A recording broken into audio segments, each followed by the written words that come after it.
keep hearing how important it is to have principles. In movies, that's what separates good from bad, but I don't think that people spend any time thinking about them.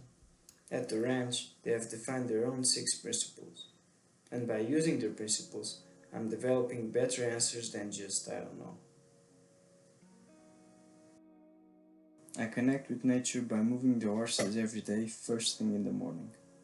The horses here are responsible for making all the guest trips happen. These are the trips that fund all the Shulkotin Ark Institute conservation. After I wake up, I instantly go outside for this. Before coming to the ranch, I will probably leave my house after lunch or at night.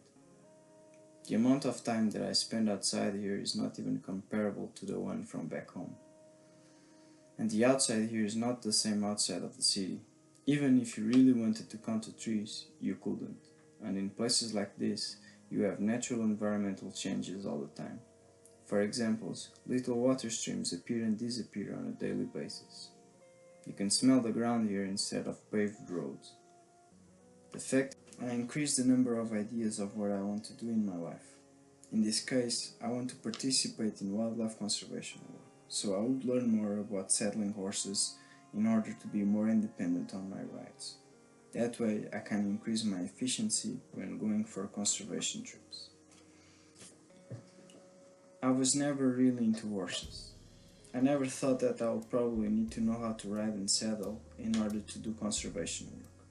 But that is a reality here. As said before, these horses are used when the Shulkotin Ark Institute wants to monitor wildlife or improve their fauna and flora database by checking and recording new details of this environment. But these conservation trips need to be funded for them to happen, so the ranch uses the horses for other types of guest trips. Being independent and not only asking for money is a big thing here. This makes the conservation trip so much more meaningful because you know that you are capable of doing all of it by yourself. I have helped the Shulkotin Ark Institute in gaining more knowledge on the First Nations land management plan, how they intend to manage their environment, and how we are moving forward based on that. I've also started to help the ranch on increasing and customizing their own wetlands. The objective is to have an accurate description of everything that's related to the environment in all the Ark sections.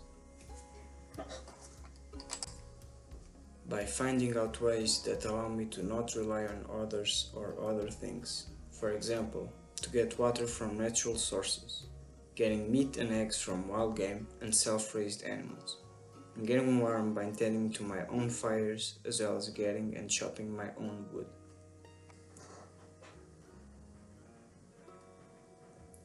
I have learned how to maintain and drive a tractor.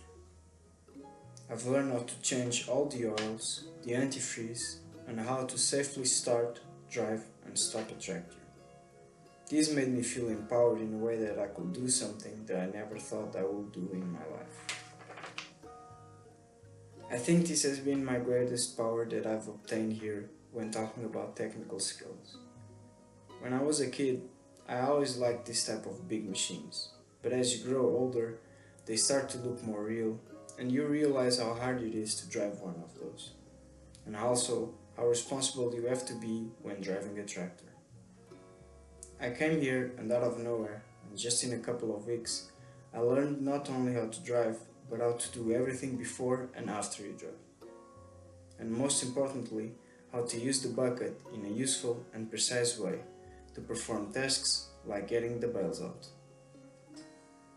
This is the type of skill that you will carry your whole life, and I bet that its value is going to open a lot of doors for me professionally wise.